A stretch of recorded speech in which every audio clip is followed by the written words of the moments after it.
휴전 협정이 체결하기 직전에 이 박사는 델레스 국무장관에게 보낸 편지에서 휴전 협정을 위반한 공산군이 한국을 무력으로 공격할 경우 실행이 될 미국의 즉각적이고 자동적인 군사적 대응이 일본이나 다른 외국이 공격할 경우에도 확대 적용되는 것으로 믿는다. 그렇게 말했는데,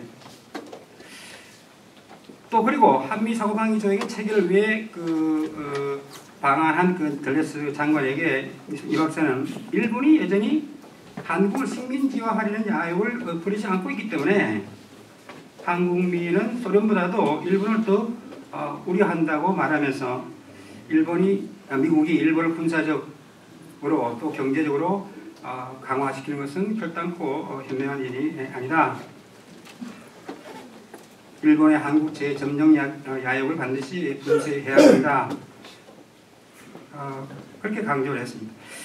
2차 세계대전이 종식된 이후에 서구 제국주의 국가들이 식민지인들의 독려를 위한 치열한 같은 투쟁을 철저하게 탄압하고 있었던 때가 잘 아시다시피 1950년대입니다. 그와도 1950년대의 세계 정세를 되돌아보건대 이승만 박사의 일본 경제론은 일본 제국주의 부활과 미일 간의 급속한 밀착에 대한 자신의 현실적인 불안을 반영하는 것이었고, 그 불안은 자신의 임기 내내 지속되었습니다. 여러분 자꾸 말씀이 재풀이돼서 대단히 죄송합니다. 일본 경제론은 하여튼 시간이 날 때마다 틈 있을 때마다 미국에 대해서 제기를 한 그와 같은 문제인데, 1972년 2월에 닉슨 대통령이 역사적인 중국 방문을 하게 되고 이제 미국과 중국 간의 이제 국교 정상화 문제가 시작이 되는데, 그 72년 2월 닉슨 대통령이 중국을 방문을 하기 전 71년 10월인가요? 닉슨의 중국 방문을 이제 사전 논의하기 위해서 이제 키신저가 중국을 방문해서 주원내 수상과 이제 그걸 협의를 하는 가운데 밝혀진 얘기고, 또 신문에도 났던 얘기입니다만, 하여튼 이 박사가 일본을 저렇게 경제적으로 재건시키는 것은 대단히 위험한 것이고 좋지 않은 것이다 하는 일본의 부활에 대한 이승만 대통령의 우려가 현실적으로 이제 나타났다고 볼 수 있는 것이, 조금 전에 말씀드린 대로 1971년 10월에 이 주원내 수상과 키신저 보좌관이 이제 가진 극비회담의 내용이 이제 공개가 되었는데, 그때 주원내 수상이 말하기를 일본의 경제 발전이 앞으로도 계속되면 언젠가는 일본을 억제할 수 없게 된다. 일본의 군국주의가 부활하는 것은 바람직하지 않다.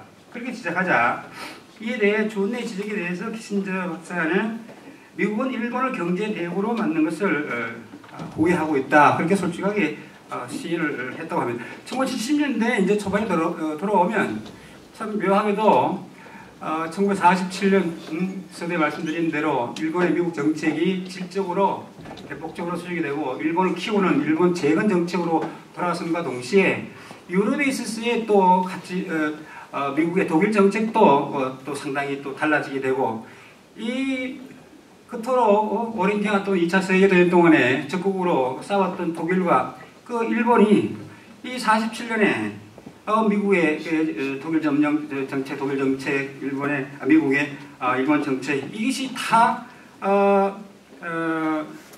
수정되고 달라지게 되고, 결국은 얼마 되지 않아서 1970년대에 들어오면서부터는 미국의 가장 강력한 경제적 라이벌 국가로 등장하게 되는 그런 어떤 아이들도 발견하게 됩니다.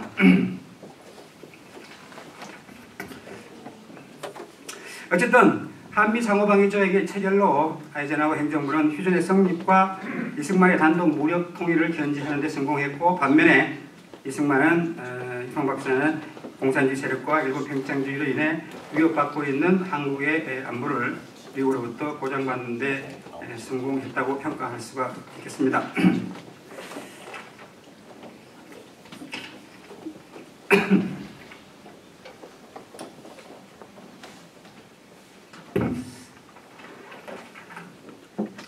생각보다 그 시간이 지금 말씀을 좀 있게 못 드려가지고 시간만 많이 흘렀는데요.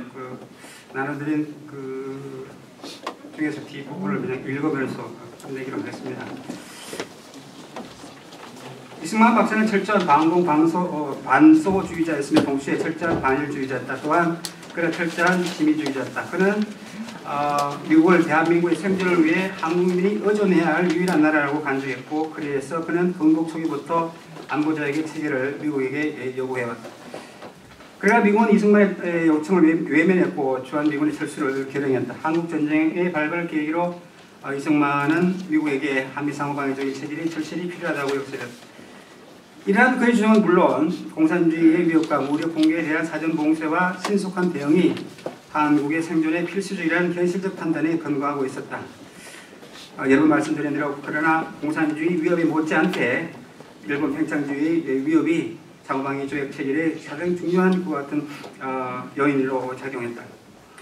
이승만 대통령에 있어서 한미 상호방위 조약은 공산주의 세력과 일본 평창주의 두 개의 현실적인 위협으로부터 신생 독립국가의 대한민국의 생존을 확보할 수 있는 가장 효과적인 처방전으로 간주되었다.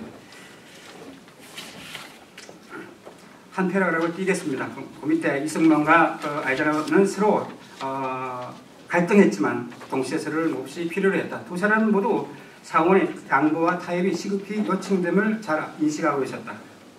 한미 상호방위 조약의 체결을 위한 본격적인 협상이 시작됐고 한국민의 생명과 희망이 방위 조약에 달려있다고 믿었던 이승만의 대미 협상에 임하는 계기와 전략은 단호하고도 치밀했다. 마침내 이 박사는 미국으로부터 방위 조약의 신속한 비준 약속을 얻어냈고 미국도 이승만으로부터 휴전을 방해하지 않겠다는 약속을 받아냈다.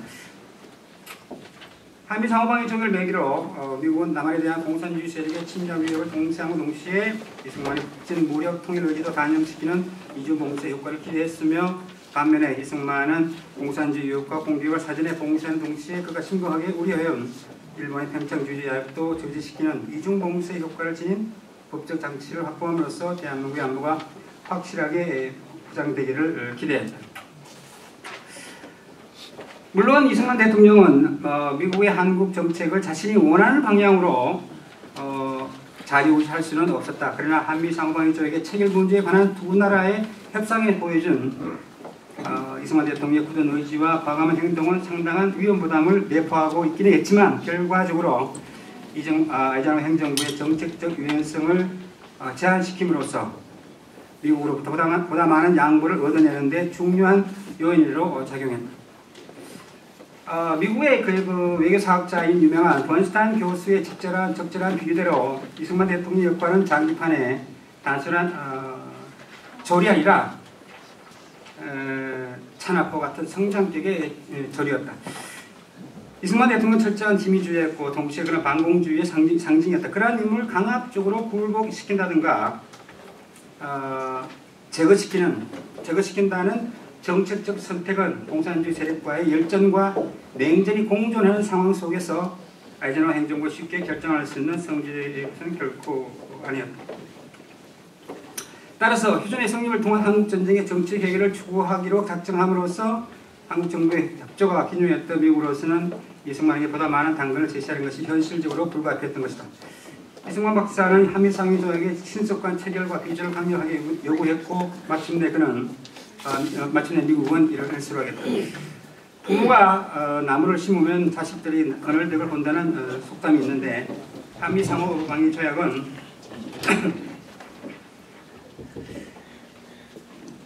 북한을 포함한 공산주의 세력의 무력 공격의 충동을 사전에 억제시킴으로써 한국의 안보와 생존을 확보하는 데 지대한 역할을 담당해왔다.